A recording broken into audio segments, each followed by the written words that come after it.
Žive jamske jaslice v Postojnski jami imajo dolgoletno tradicijo, tokrat so že 28. Izhajajo iz zgodovine, saj je Frančišek Asiški postavil prve jaslice leta 1223 prav v Votlini. Do živih jaslic v Postojnski jami tokrat vodi čarobno razsvetljena 5-kilometrska pot z 2100 barvnimi lučmi.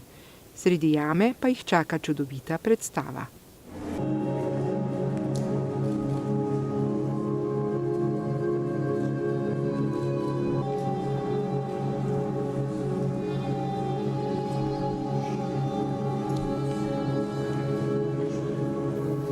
Blagoslovljena ti med ženami.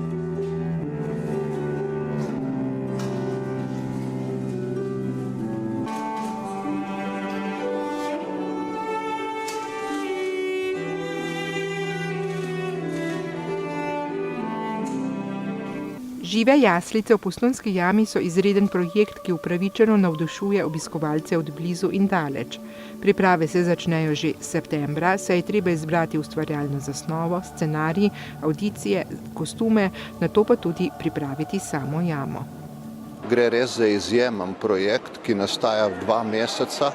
Sodeluje pri sami pripravi okrog 200 ljudi skupaj z nastopajočimi, 16 svetopisemskih prizorov, 2000 luči predelamo v jami, 3 izjemne glasbene točke in na koncu 17 000 obiskovalcev približno v 5 dneh.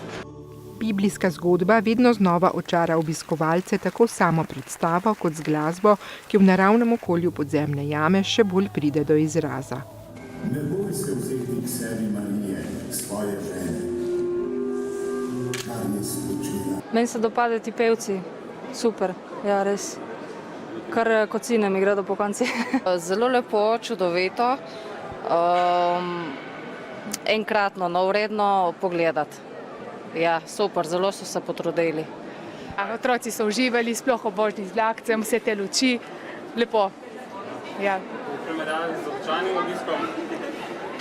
Ja, dosti več te svetlobe, no? Tako da to naredi poseben čar, ne, tudi. Letošnje predstave ponujajo 3 vrhunske glasbene točke, na katerih nastopajo operna pevka Irena Jebuja-Tiran, legendarni Oto Pestner ter Teja Saksida.